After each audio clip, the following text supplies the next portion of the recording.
Hello everyone, I'm here at the Public Works facility in Lumberton. This is a site where they do wastewater treatment and also water quality checks.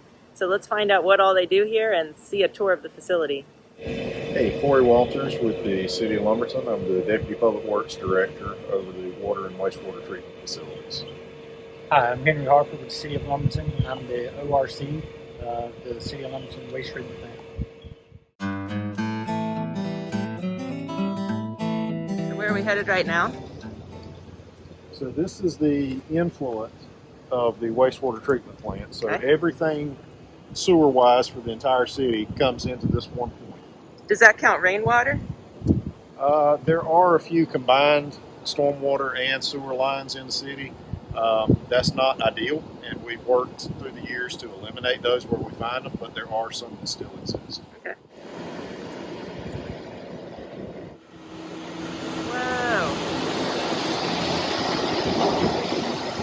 That's so cool.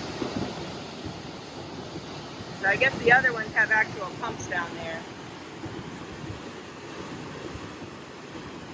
And the only thing that those pumps are doing is picking that water up, sending it through these two pipes right to that point, and then it gravity feeds through the plant Okay. from there. So once the water comes up to the top from the pumps, it goes through these bar screens, which are these two mechanisms here, and that's removing large debris. Wow, look at all that crazy stuff. Your flushable wipes. Flushable. So called. Yeah, they're not flushable. I don't care what they say.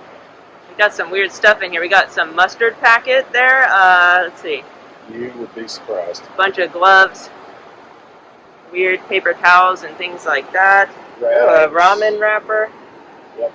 Yeah. Masks. Contraceptives. Oh gosh, yeah. And money occasionally. Money. How much money have you made from this? Me, none. Ever find a diamond ring? No one's looking through that for that. No. There have been some what $1 and $20 bills that have come through, and Is it worth pulling out? they're on the screen one day and they're not the next. So somebody got it. What's the weirdest thing you've ever seen? A fish. Probably. Like a goldfish? It was a fish from the river. Oh wow.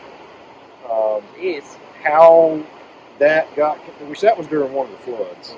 I'm gonna assume it was dead, right?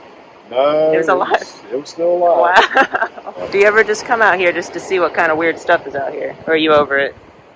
No, we just occasionally just come down to clean the chutes off. What do you, Not a particular reason. how do you, oh, you use this, these shovels and things. Yep. How long does it take to fill this up? Well, we don't fill it up. It's on a schedule. It's empty twice a week just to keep Okay. varmints away. Yeah, so that's not that much. Twice a, yeah, okay. I would expect a lot more stuff coming out, really. So what are some things that our students should know? Oh, look, it's doing it. Yep. So it's going down to scrape the screens down there? Yep. So what are some key things that you think the student should know about what not to put down the toilet or sink or anything? Number one, flushable wipes. Number two would be fog, fats, oils, and grease.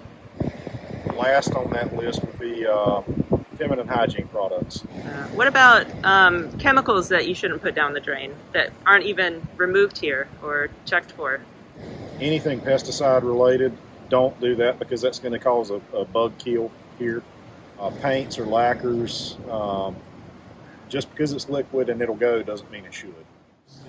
Let's go check it out. Oh, another ramen wrapper. Not too much here. Some masks. So what happens to the toilet paper? Toilet paper in smaller quantities will dissolve and it will eventually go through the process.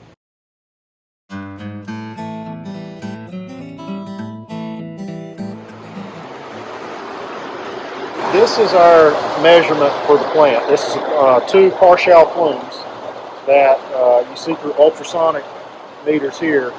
We're measuring the depth of the water from that fixed point, and that helps determine what the flow rate is coming into the plant, which is critical to running the plant. So What's happening right now is all of this flow is going through this part, which is the grit chamber. And the point here is that you want to slow the flow down so that the heavy sediment falls out of it. And what you end up with is all this sand that comes out of it. Oh, wow.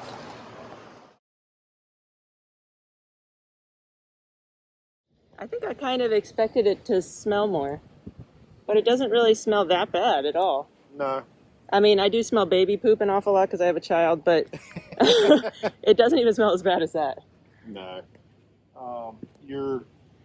The smelliest part is what we just were at. Yeah, From that where it's point fresh. on, it really should not have much of an odor. Yeah, wow. What's your guys' background? How did you start working here? I've only been here at waste treatment for 2 years. I was previously over at the water plant. I was a water plant operator for 14 years. The previous ORC retired. I had the certification to hold the job, so I was asked to fill in and ultimately take over. So, yes. All right. And your background? I've got a 4-year biological engineering degree from NC State. I worked at Smithfield Tar Heel prior to coming here. I've been with the city now for about 4.5 years.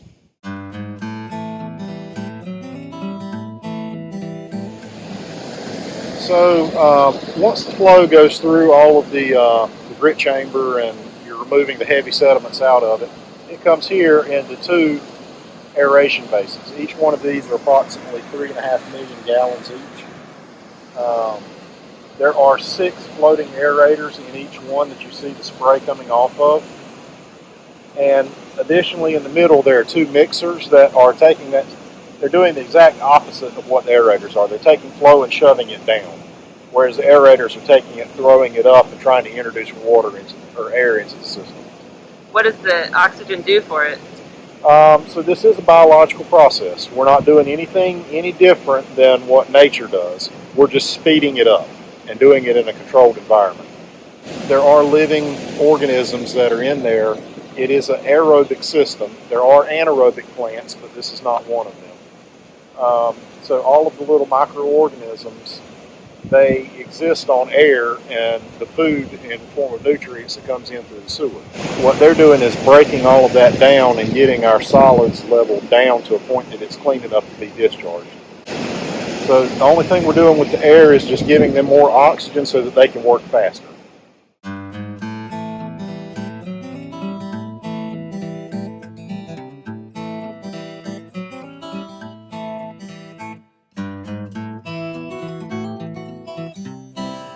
Once the flow leaves the aeration basin, it comes to these 2 clarifiers. Each one of these is approximately 1 million gallons.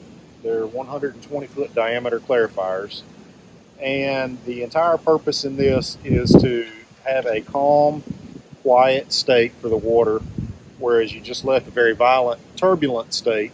You're trying to do the exact opposite here. But what you're trying to do is float what will float and sink what will sink.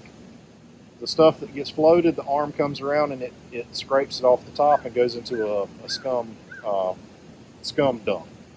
The bottom is where your sludge is at, or the bugs. The in-between section is your clear water, and that's what goes over to our chlorine contact tank, which is the next stop. See the color of what's there compared to what it was up at the front. Yeah. And it's completely different. Pretty clear, yeah. Just the algae is kind of making it look brownish. Yep. What are these things? So that's the gray cylinders are chlorine, and the yellow ones are SO2, sulfur dioxide. So we chlorinate the water before discharge, but then we also have to dechlorinate it before it goes to the river. Right, because chlorine would kill organisms in the river. Right. And the SO2 pulls out the chlorine? It does. It neutralizes the chlorine. So this is the chlorine contact tank. You're trying to introduce chlorine to it at the front of it, right here, where it's coming in. And then it goes into 2 different sides. There's a long side and a short side. What you're doing is giving it plenty of time for the water and the chlorine to interact and to kill any of the organisms that are still in it at that point. And then Over at the small building is the sampler building. That structure just beside it to the left is where the SO2 is introduced to neutralize the chlorine. How does the chlorine level in here compare to like a swimming pool? It's probably not as high as a swimming pool. Really? Wow. You're just trying to make sure that you've got enough in there that it can kill any kind of fecal that's still in there. So the color is kind of like river water, I guess. It's clear, but it's brownish.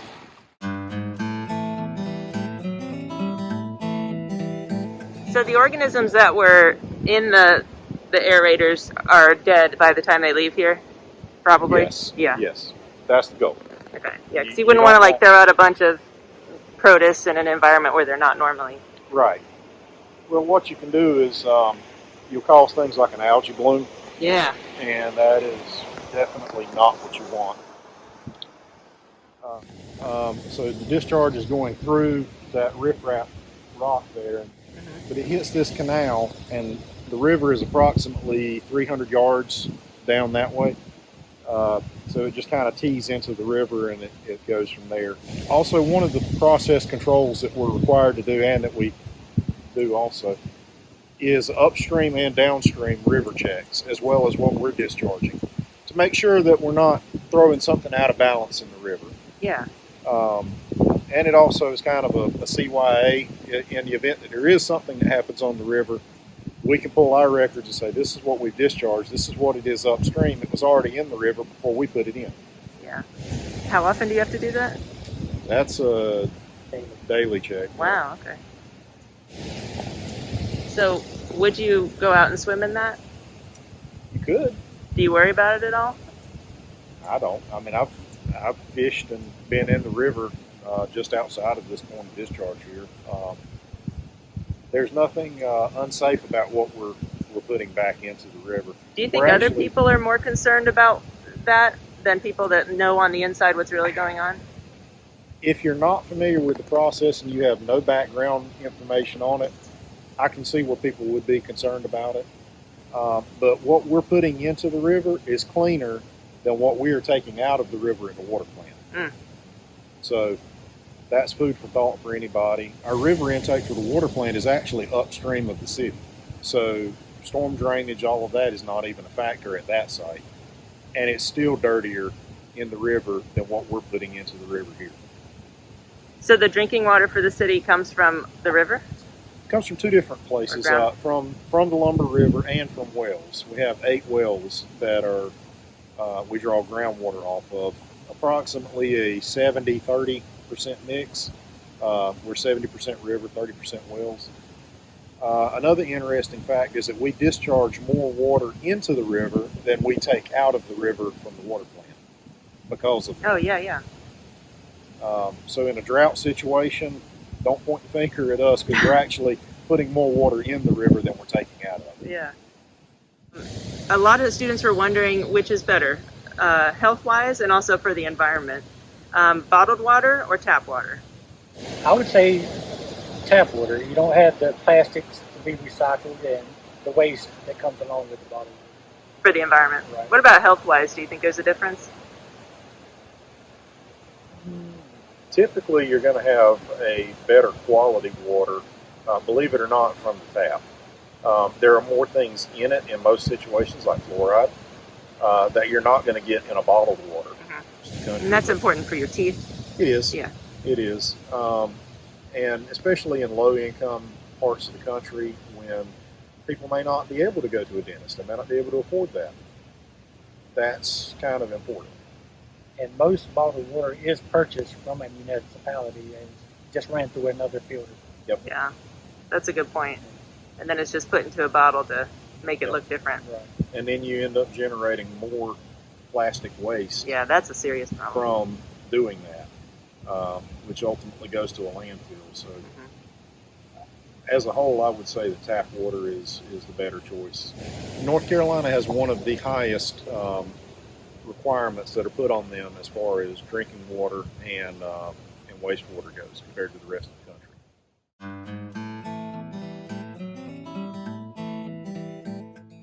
The water quality tests for drinking water, wastewater, and upstream and downstream in the river are conducted at a lab facility on the site.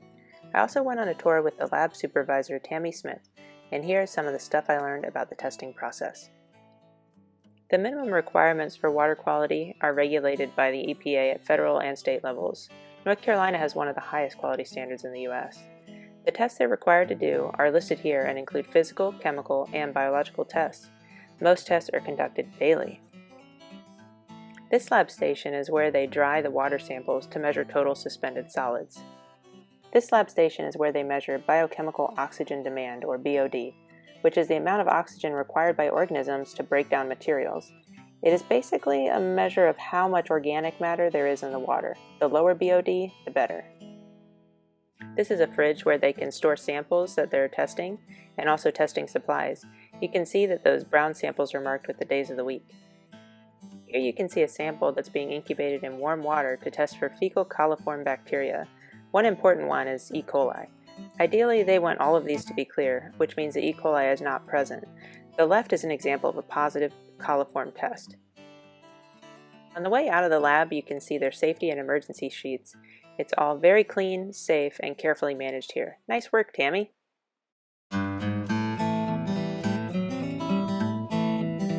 So the other half of the story is once that sludge leaves the bottom of the clarifier and we decide we're not going to put it back into the basin, it comes here into the digesters. What we're doing is we're still aerating, but we are going for a higher concentration of solids. But you kind of end up with this crust layer that's on top, but it is very, very black water. Yeah, that's really what struck me when I walked up here. It looks like tar or something. It's so crazy. And as you can tell, there's no odor to it at all. No, it doesn't smell like anything. It doesn't even smell like dirt, really. It just is. But this is very, very high in nutrients. So from this point, what we do, it gets transferred over into two holding tanks next to that tower in the middle. Tanker trucks will come in here, 18-wheeler tankers. They pull under that horse head and they discharge into the tankers, and they'll take it out at 6,000 gallons at a time. What do they do with it? It goes to farmers' fields, and it is land applied in a very controlled way. All these fields that it goes to are permitted for that. The soil samples are monitored to make sure we're not overloading soils with too much nitrogen or too many metals or anything else. There are all kinds of requirements to go on at setbacks for how far away from a drainage feature, how far away from houses. Are there certain roads. crops that it can't go on? So it does not go on cropland that is going to be used for human consumption. Oh, okay. And what this does is it takes the place of fertilizers. So you still may have to fertilize the crops, but not at the same level that you would have prior to this. So it's a win-win for both sides. The farmer's getting something out of it. He's not having to spend money on fertilizer, and we're getting something out of it. We've got an avenue of getting rid of our sludge. So is the sludge free for the farmers that want it? Yeah, okay. It is.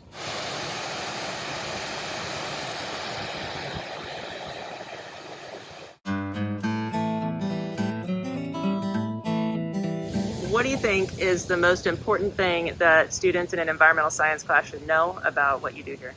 Most people don't think about water or wastewater until you flush the toilet and it doesn't go down. Yeah. If you're thinking about us, it's typically in a negative way because something is not working.